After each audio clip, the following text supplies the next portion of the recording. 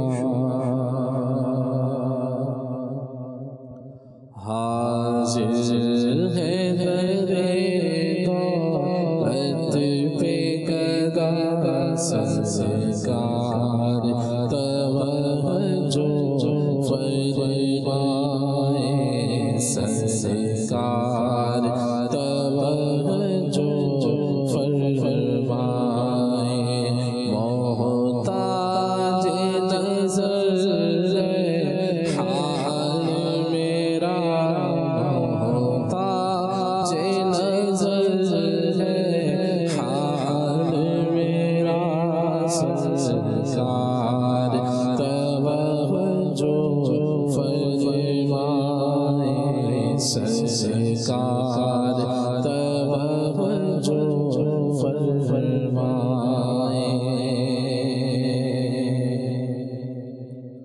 ہم نہ چھوڑیں تیرا در مرشد، ہم پہ رکھنا سدا نظر مرشد، ہم پہ رکھنا سدا نظر مرشد، سونے پینے کراچی والے بن تیرے مینوں کون سنبھالے، ہر پاسے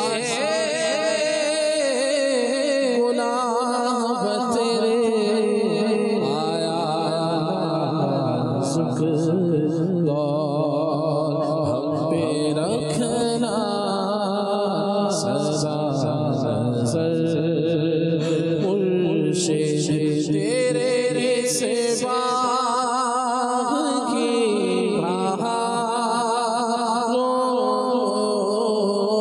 تیرے سے باغ کی بہاروں، نہ کسی لگے نظر مرشد، نہ کسی لگے نظر مرشد۔ آمین۔ مدنی چینل کے ناظرین، بہت سارے میسیجز الحمدللہ میں موصول ہو رہے ہیں، جن میں سے ایک تعداد ہے جو دعاؤں کا عرض کر رہے ہیں، دعاؤں کے پیغامات بھیج رہے ہیں۔ اللہ کریم سب پر نظر رحمت فرمائے اور سب کی حاجات کو پورا فرمائے۔ سب کا نام لے کر ہی دعا کی جائے یہ ممکن بھی نہیں ہے اور ضروری بھی نہیں ہے، اور بہرحال میسیجز میں دیکھ رہا ہوں اور ایک احساس اللہ کا شکر اللہ کی رحمت سے ہے۔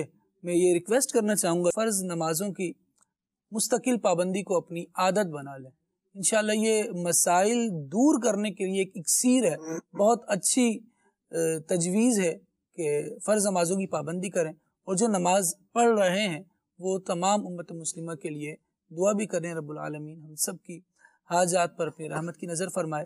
جو علاج وغیرہ پوچھے گئے انشاءاللہ خلیل بھائی سے ان کا جواب لیتے ہیں۔ صلو علی الحبیب صلی اللہ تعالی علی محمد صلی اللہ علیہ وسلم۔ قرض کے حوالے سے ارشاد فرمایا تھا کہ قرض بڑھ گیا ہے، تو اس کے لیے میرے آقا شیخ طریقت امیر اہل سنت دامت برکاتہم العالیہ کا ایک بیان کردہ روحانی علاج عرض کرتا ہوں۔ فجر کی نماز کے بعد 300 مرتبہ یہ پڑھنا ہے، یا وہابو یا وہابو یا وہابو، فجر کی نماز کے بعد 300 بار پڑھنا ہے، اور 40 روز تک پڑھنا ہے، 40 دن تک پڑھنا ہے۔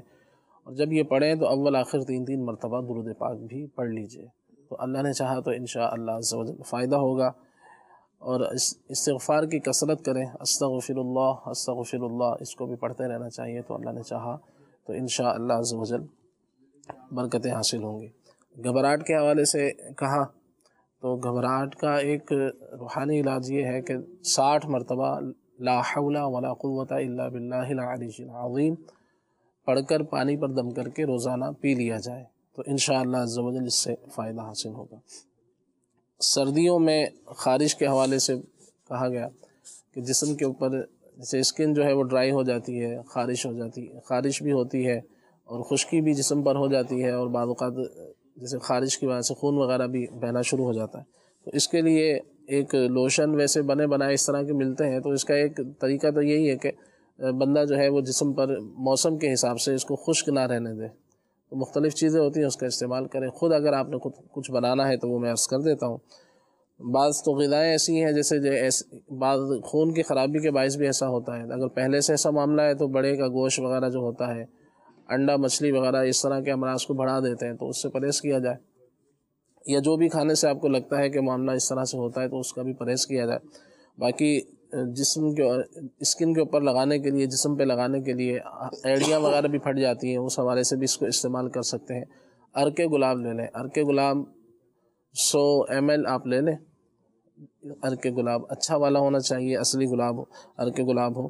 پھر اس میں 50 گرام آپ نے ملانی ہے گلیسرین، 50 گرام گلیسرین ملانی ہے، اور پھر 50 گرام اس میں شامل کرنا ہے آپ نے بادام کا تیل، بادام کا آئل، یہ ملا کے اس کو اچھی طرح سے مکس کر لیں، اور پھر اس کے اندر 3 عدد لیمو لے لیں، لیمن، یہ لیمو لے کر اس کا رس نکال کے اس کو چھان کے وہ آپ جو اس کا پانی ہے لیمو کا وہ اس کے اندر ملا لیا جائے، پھر اس کو ملا کر رکھ لیا جائے۔ اور یہ ہاتھ پیروں کی جو جلد وغیرہ پھٹ جاتی ہے، جسم کی خشکی کے اعتبار سے بہت اچھا علاج ہے، اور اس کو لگانے کا ایک اچھا انداز یہ بھی ہوتا ہے جب بھی کچھ لگایا جائے اس طرح کی چیز تو سب سے پہلے ہاتھ پیروں کو دھو لیا جائے، جسم کے جس حصے پہ لگانا ہے ممکن ہو تو اس کو دھو لیا جائے، دھونے کے بعد اس کو تولیے وغیرہ سے خشک کرنے کے بعد اس کو لگائیں گے تو انشاءاللہ اس کا فائدہ زیادہ ہوگا۔ سردیوں میں نزلہ زکام وغیرہ جو ہو جاتا ہے بچوں کو بھی، تو اس کے لیے ایک علاج میں عرض کر دیتا ہوں، یہ خوش ذائقہ بھی ہے، گھر میں بنا کے رکھ لیا جائے تو انشاءاللہ یہ بچوں کو یہ سردیوں کے موسم میں کھلایا جائے تو فائدہ حاصل ہوگا۔ نمبر 1 ملیٹھی آپ 12 گرام لے لیں۔ دوسری چیز ہے کاکڑا سنگی، یہ کاکڑا سنگی ایک جڑی بوٹی ہے، یہ آپ کو پنساریوں کی دکان سے مل جائے گی۔ کاکڑا سنگی 12 گرام اور ملیٹھی 12 گرام، کالی مرچیں آپ نے لینی ہے 3 گرام، اور شہد لینا ہے آدھا پاؤ، تقریباً 120 گرام لے لیں تو آدھا پاؤ شہد لیں، باقی یہ 3 چیزیں پیس کر اس میں ملا لی جائیں اور پھر یہ مکس کر کے گھر میں رکھ لیں، بچوں کو چٹایا جائے۔ یہ سب چیزیں نہ ملیں تو پھر اتنا ہی کر لیں کہ 1 پاؤ شہد لے کر اس میں 1 گرام زعفران ملا لیں اور 6 گرام جائفل، ان دونوں کو پیس کے شہد کے اندر ملا کر گھر میں رکھ لیا جائے تو سردیوں کے موسم میں بچوں کو یہ کھلاتے رہیں تو انشاءاللہ، ویسے بھی شہد فائدہ مند ہوتا ہے تو یہ سردیوں کا موسم انشاءاللہ اچھا گزر جائے گا۔ وزن بڑھ گیا ہے والدہ کے حوالے سے کہا گیا تھا، تو اس کے لیے ایک تو کھانے پینے کی بہت ساری احتیاط ہیں، ان کو دیکھا جائے، اور پھر اس کی مختلف وجوہات ہوتی ہیں وزن بڑھنے کی۔ یہ بھی ہوتا ہے کہ بندہ کبھی کبھی ایسا ہوتا ہے کہ کھانا پینا چھوڑ دیتا ہے اور گیسز وغیرہ بنتی ہیں، تو کچھ نہ کچھ یعنی پیٹ کو بہت زیادہ خالی نہ رکھا جائے، اگر اس وجہ سے ایسا ہے تو اس کو بھی دیکھ لیا جائے۔ جب بھوک لگے، کوئی جیسے ککڑی ہے، کھیرا ہے، گاجر مولی وغیرہ اس طرح کی چیزوں کا استعمال موقع محل سے بندہ کرتا رہے۔ یہ بھنے ہوئے چنے ہوتے ہیں وہ بھی کھا سکتے ہیں۔ اگر آپ کھانا کم کھانا چاہتے ہیں تو کھانا کم ہی کھانا چاہیے، مگر یہ کہ جیسے صبح کھایا اب رات تک کچھ نہیں کھایا تو پھر اس دوران پیٹ میں گیسز وغیرہ بنتی رہتی ہیں جو کہ پھر نقصان دیتی ہیں، تو اس لیے اس دوران کچھ نہ کچھ اس طرح کی چیزوں کا استعمال کریں۔ باقی اس وزن کے اعتبار سے ایک نسخہ میں عرض کر دیتا ہوں، یہ آپ نے لینا ہے دال چینی 50 گرام، نمبر 2 لاکھ دانہ، یہ بھی آپ نے 50 گرام لینا ہے۔ تیسری چیز ہے زیرہ سیاہ، کالا زیرہ اسے کہا جاتا ہے، کالا زیرہ سیاہ، یہ 50 گرام لینا ہے۔ اور آخری چیز آپ نے لینی ہے کلونجی، یہ بھی 50 گرام۔ چاروں چیزیں لے لیں، کلونجی، لاکھ دانہ، زیرہ سیاہ اور دار چینی، لاکھ دانہ، زیرہ سیاہ، کلونجی وغیرہ، یہ چاروں چیزیں لے کر ان کو اچھی طرح سے پیس لیں اور صبح شام 1-1 چمچ استعمال کریں تو اللہ نے چاہا انشاءاللہ اس حوالے سے فائدہ حاصل ہوگا۔ اور کھانے سے پہلے کھانا یا کھانے کے بعد کھائیں گے؟ جیسے سہولت ہو لے سکتے ہیں، ٹھیک، جس طرح سے سہولت ہو اس کو استعمال کر لیں اور مستقل اس کا استعمال جاری رکھیں، آہستہ آہستہ پرہیز کے ساتھ اگر اس کو استعمال میں رکھیں گے تو انشاءاللہ عز و جل بہتری ہوتی چلی جائے گی۔ باقی رہا کمر میں درد اور مہروں کے گیپ وغیرہ کے حوالے سے، تو اس میں تو جیسے میں نے شروع میں عرض کیا تھا کہ وجہ کیا ہے اس پر غور کرنا چاہیے اور اس کے مطابق علاج اس کا ہوتا ہے۔ مہروں وغیرہ کا معاملہ نازک ہوتا ہے، تو اس لیے اس کے لیے چلتے پھرتے نسخے کسی کے لوگوں کے بتائے ہوئے اس کو استعمال کرنے کے بجائے پراپر علاج کروایا جائے۔ لیکن میں ایک جنرلی علاج عرض کر دیتا ہوں، جسم میں کمر میں کہیں بھی درد ہو تو اپنے طبیب کے مشورے سے اس کو استعمال کر سکتے ہیں۔ وہ یہ ہے، اور یہ بہت ہی بہترین علاج ہے، گھر میں جو بزرگ ہوتے ہیں بڑے ان کو بھی استعمال کروائیں، والدین کو استعمال کروائیں، بچے بڑے سبھی، کیلشیم کے لیے بھی فائدہ مند ہے، تو جسمانی کمزوری کے اعتبار سے بھی انشاءاللہ اس کو آپ بہت زیادہ مفید پائیں گے۔ وہ یہ ہے کہ سالب پنجہ کے نام سے ایک جڑی بوٹی ملتی ہے، یہ چھوٹے چھوٹے جیسے دانے ٹائپ کا ہوتا ہے، سالب پنجہ، یہ آپ نے لینا ہے 60 گرام۔ پھر ایک اور جڑی بوٹی ہے، اس کا نام ہے اسگن ناگوری، یہ لکڑیاں سی ہوتی ہیں چھوٹی چھوٹی، یہ بھی آپ نے لینا ہے 60 گرام۔ اور پھر اسی طرح سے ادرک لینی ہے تازہ، یہ بھی 60 گرام لے لیں۔ اور گودا ایلو ویرا جو ہوتا ہے جسے کوار گندل بھی کہتے ہیں، تو ایلو ویرا اس کو آپ نے لینا ہے، یہ اس کو لے کر اس کا جو اندر کا گودا ہوتا ہے وہ نکالنا ہوتا ہے، اس کی مقدار ہونی چاہیے 1 پاؤ۔ اور زعفران لینی ہے 3 ماشا یعنی 3 گرام، اور شہد لینا ہے آپ نے تقریباً 3 پاؤ۔ اب یہ بہت بہترین سا یعنی کہ علاج ہے سردیوں کے اعتبار سے بھی۔ بعض لوگوں کے جیسے پہلے کبھی چوٹ لگی ہوتی ہے، اس دوران سردیوں میں جو ہے وہ درد کرنے لگتی ہے، تو وہ لوگ بھی اس کو استعمال کر سکتے ہیں۔ کمر میں، جوڑوں میں کہیں بھی درد ہو، پٹھوں کی کمزوری یا اعصابی کمزوری، سبھی کے لیے طریقہ اس کا سن لیں۔ سالب پنجے کو پیس لیں، اسگن ناگوری کو پیس لیں، یہ پیس کر آپ نے الگ رکھ لیا۔ اس کے بعد آپ نے ایلو ویرا جو کاٹا تھا اس کو بھی آپ نے اچھی طرح سے کاٹ کر پھر اس کو 5-7 مرتبہ دھو لیں، اس کے جیل کو، کیونکہ وہ برفی کے جیسے پیس ہوتے ہیں اس طرح کے پیس اس میں سے نکال لیں، اس کو دھو لیں تاکہ اس کی کرواہٹ جو ہے وہ نکل جائے، ورنہ یہ آپ کا سارا جو دوائی ہے کڑوی ہو جائے گی۔ اور پھر ادرک آپ نے لینی ہے تازہ بغیر کیمیکل والی، وہ آپ نے 60 گرام لے کے اس کو پیس کے الگ رکھ لیں۔ اب اس کا طریقہ یہ ہے کہ سب سے پہلے 3 پاؤ جو شہد لیا ہے اس کو 5-7 منٹ پکا لیں، وہ گرم ہو جائے تو اس کے بعد آپ نے اس میں ایلو ویرا جیل کو گرائنڈ کر کے اس میں ڈال لیں۔ نمبر 2 یہ ہو گیا، اور پھر اس کو 10-15 منٹ پکا لیں۔ پھر اس تیسرے نمبر پہ آپ نے اسگن ناگوری اور سالب پنجہ تھا وہ اس میں آپ نے شامل کرنا ہے، وہ شامل کر لیا۔ پھر اس کو 10-15 منٹ پکانے کے بعد پھر آپ نے آخر میں جو ہے وہ جب چولہا بند کرنے سے 5 منٹ پہلے جو ہے وہ زعفران جو 3 گرام تھا اس کو پیس کے اس کو بھی ملا لیں۔ تو اب یہ اس کو پکانے کے بعد جب ٹھنڈا ہو جائے کسی خشک برتن میں رکھ لیں، اور پھر اس کو صبح و شام آدھی چمچ 1-1 چمچ عمر کے حساب سے آپ اس کو استعمال کریں، تو آپ انشاءاللہ اس کو ایک تو سردیوں کے اعتبار سے بہترین تحفہ پائیں گے، اور اسی طرح کمر میں، جوڑوں میں، پٹھوں میں، پٹھے کمزور ہوں، اعصاب وغیرہ کے حساب سے بہت زیادہ مفید پائیں گے، اور سبھی گھر کے افراد اس کو استعمال کر سکتے ہیں۔ ماشاءاللہ۔ سلمان بھائی کچھ کہنا چاہ رہے ہیں؟ میں ایک عبارت ہے، پروگرام گھڑی دیکھ رہا ہوں میں تو بڑے آج آرام سے بیٹھا ہوں خالد بھائی، سبحان اللہ، پروگرام تو آپ کو اینڈ کرنا ہے۔ مجھے بڑا عربی عبارت ہے، ٹھیک ہے، اور میں یہ پڑھتا ہوں تو آپ کو بھی اس سے مزہ آئے گا۔ آپ کے احوال، آپ کے جو معاملات تھے اس میں جو چیز بیان کی گئی ہے حضرت امام ابن عابدین شامی رحمہ اللہ کا، وہ یہ ہے، کانا لہو ذوق فی حل مشکلات القوم، لوگوں کے مسئلے حل کرنے میں آپ کا ایک بڑا ذوق تھا۔ یہ کوئی مشکل میں ہے، میری نیشن کا، میری قوم کا، میرے علاقے کا کوئی پرابلم میں ہے، مشکل میں ہے، اس کی مشکل کیا ہو جائے؟ حل ہو جائے۔ آگے فرماتے ہیں وَلَهُ بِهِمُ الْاعْتِقَادُ الْعَظِيمُ، اور آپ کا اس پر ایک بڑا کیا تھا؟ ایک عظیم اعتقاد تھا اس کے اوپر کہ میں مسئلہ حل کروں گا، اللہ مہربان ہے، مالک مجھ پہ مہربانی فرمائے گا۔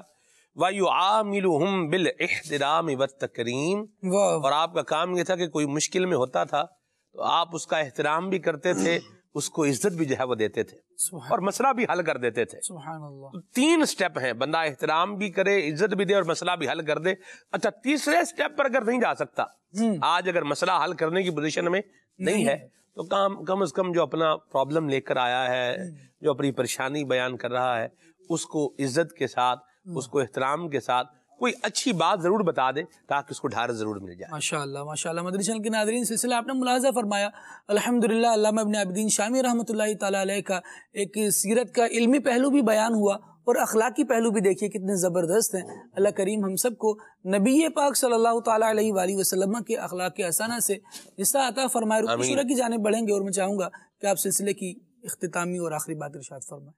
علامہ ابن عابدین شامی رحمۃ اللہ تعالیٰ علیہ کو اپنے استاذ سے بھی محبت تھی، اور در مختار جو کتاب جس پر آپ نے رد المحتار لکھی، ان سے ہی بڑی محبت تھی۔ صاحب در مختار علامہ محمد علاء الدین حسکفی رحمۃ اللہ تعالیٰ علیہ، سبحان اللہ۔ اور جب آپ کے وفات کا وقت قریب آیا تو آپ نے وصیت کی کہ مجھے علامہ محمد علاء الدین رحمۃ اللہ تعالیٰ علیہ کے ساتھ دفن کیا جائے۔ تو آپ کی اس وصیت پر پھر عمل کیا گیا اور آپ کو وہیں پر جو ہے وہ جگہ بھی ملی۔ اور اس ایک اور محبت کا انداز دیکھیں، اپنے بیٹے کا نام بھی جو ہے انہی کے نام پر محمد علاء الدین رکھا۔ تو جنہوں نے جو ہے وہ رد المحتار جو علامہ شامی کی تصنیف ہے، تو اسی کے کچھ حصے بھی کچھ اس پر بھی کام کیا ہے۔ تو یہ محبت کی بات ہے۔ اللہ پاک ہمیں علم سے، علماء سے، اساتذہ سے اور نیک لوگوں سے محبت عطا فرمائے۔ انشاءاللہ ان نیک لوگوں کی محبت ہی ہمیں دنیا میں بھی کامیاب کرے گی، آخرت میں بھی کامیاب کرے گی۔ دعوت اسلامی کے مدنی ماحول سے مدنی چینل کے ناظرین وابستہ رہیں گے تو انشاءاللہ اولیاء، علماء، صحابہ، اہل بیت، پیارے آقا صلی اللہ علیہ وسلم اور اللہ پاک کی محبت حاصل ہوگی، اور انشاءاللہ یہی محبت جو ہے وہ ہماری کامیابی کا سبب بنے گی۔ اللہ پاک ہمیں دعوت اسلامی کے مدنی ماحول سے وابستہ رکھے۔ آمین آمین۔ سبحانک اللہم و بحمدک، اشہد ان لا الہ الا انت، استغفرک و اتوب الیک۔ مصطفیٰ جانے رحمت میں لاکھوں سلام، شمع برز ہدایت پہ لاکھوں سلام، ہم غریبوں کے آقا پہ بے حد درود، ہم فقیروں کی ثروت پہ لاکھوں سلام، مصطفیٰ جانے رحمت پہ لاکھوں سلام، کاش محشر میں جب ان کی آمد ہو اور بھیجے سب ان کی شوقت پہ لاکھوں سلام، جسے خدمت کے قدسی کہے ہر آزاد، مصطفیٰ جانے رحمت پہ لاکھوں سلام، شمع برز میں ہدایت پہ لاکھوں سلام۔ کھلے آنکھ صلی اللہ کہتے کہتے، کھلے آنکھ صلی